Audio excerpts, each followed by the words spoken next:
Chapter 17. He didn't tell me he was bringing me books. He only did it and made sure he gave me the books before the orgasm had worn off.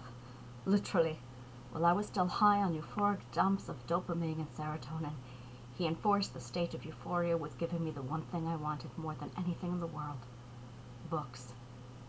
Things proceeded like this for a year. If I obeyed, I was rewarded with his love, attention, and books. The books were sporadic so as to not allow me to grow accustomed. Never once did I develop an association. He wouldn't let me. He was careful to avoid the fine line between prostitution and award. But in one way or another, he awarded me. If I disobeyed, he cut all communication off, rejected me, and threatened to take back the books. In times of punishment, he said things like, "This is why your father doesn't love you." When I obeyed, he said, "If your father loved you, he would give you books." Every word that slipped from his mouth was geared to condition me, to train me. A month after our first meeting, Scott came up for my 17th birthday. He met my father and, "Hold on a minute." "Just hold on," William said, holding up his hand at the kitchen table. "Yes?" I asked. "Your father knew you were hanging out with a man who was 30 years older than you when you were only 16? "Yes." "And he didn't do anything about it?" William leaned in, stunned, as if he hadn't heard right. "No, he didn't," I said. "Why would he?" William fell back into his chair. I knew the shock he displayed. I'd seen it time and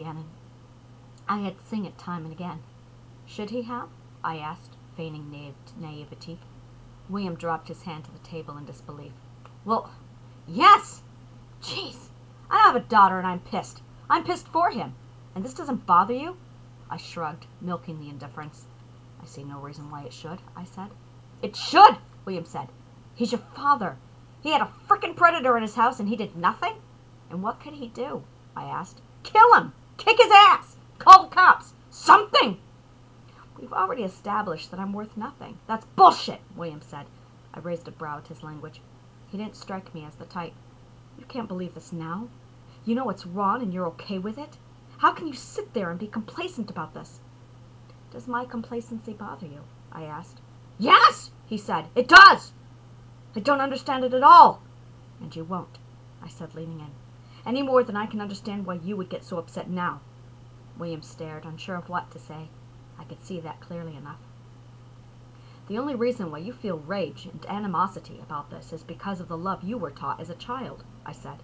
"I promise you wouldn't think twice about my father's actions if you were raised as I. Normal, acceptable. These are terms that are defined only by the parameter by which we teach our young. Without your ideal childhood, you would lose any point of reference in which to base your current conclusions. Yes, your perfect family, your ideal happy home is great for those of you who live something even remote to the ideal childhood. But what about the rest of us? Where does that leave the abused, the neglected, the forgotten, the lost? Where does that leave the outcasts? Remember this when we get to the end of my story, and I make my decision." I stood from the table and sighed. I stared into the fireplace. I had gotten ahead of myself. I forced myself back on track. "My father made it very clear that I scared him," I said, watching the peat logs burn. "Charles and Sean knew what Scott was, and my brothers wanted our father to press charges. I remember overhearing their conversation. Sean tried to convince my father to take me to a doctor and have me swabbed for semen, while Charles told my father to call the police." "What did your father say?" William said. I watched the flames dance in their heat. "My father told them both to leave it alone."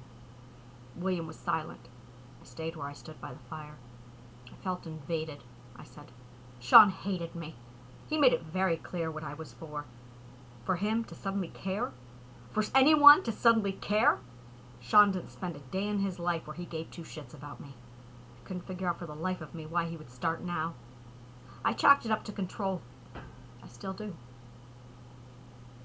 The first year with Scott was spent studying. He told me he was a professional pianist, guitarist, and organist, a graduate of Juilliard. That claim was often challenged by everyone I met. Was it true? I don't know. At the end of the day, the man could play. I mean, he could play. His music lessons were ruthless. He had me utilizing 3 hours a day of slow piano practice timed to the metronome. Each performance had to be perfect and emotional before I could bump that metronome up 2 beats. He had me punching out a number of compositions, enough to fill 4 binders, 2 and 3-point counterpoint, Gregorian chant, followed by 4-point by 4-part harmony and chorales, then ballads. That's not including the music history, musical form, opera scores, and reading up on the composers and their styles. Was he a Juilliard graduate? I have no idea. He also claimed to be an attorney. He could wind arguments around me that left my head spinning for days. I've known my share of attorneys. I am no stranger to their verbiage and technique. I learned their logic by living under their mastered manipulation of the written and spoken word to gain a desired effect without breaking rules. The art of linguistic precision. That is what I call it. Knowing what I know now about logic, I have no doubt in my mind Scott was an attorney. He kept me on a tight leash. I was not allowed to leave the state of New York. Liability, loopholes. The risk was too great. I was not allowed to question his decisions. I pored over the books he gave me, and per my request, he began teaching me music composition. I had always been proud of my piano playing. That changed when Scott witnessed my technique. He told me to place my hands on the keyboard, and the first thing he had to do was correct my hand position. When he told me to play middle C, I didn't know what he had been talking about. When he told me to modulate, what? I asked. Modulate? What the hell is that? Modulate, he shouted. Change keys. What keys? I asked. What do you mean, what keys? He gave the most contemptible sigh. If you're on C and I say modulate to the relative minor, what does that mean? What? I shrieked. The circle of fifths! What the hell is that? What have you been doing for 10 years, he asked. Playing, I answered. And you've been doing that terribly, he said. Your instructor never taught you music theory? Music theory, I asked. I'd never heard of such a thing before. If I had, I would have looked it up on my encyclopedia set. Scott made us sound like my cat makes when it throws up in the hall. Okay, he sighed, back to the beginning. The following month, after the sex and the orgasm, he brought me Harmony by Walter Piston, boasting this was the textbook used in Juilliard. I began teaching myself immediately. My lessons came to a screeching halt when Scott realized the holes in my comprehension stemmed from a lack of basic logic. In other words, problem solving. Word problems. Let no man who has not studied geometry enter these walls, Scott quoted the words of Plato back to me. What's that? I asked as he threw down the newest book to my collection.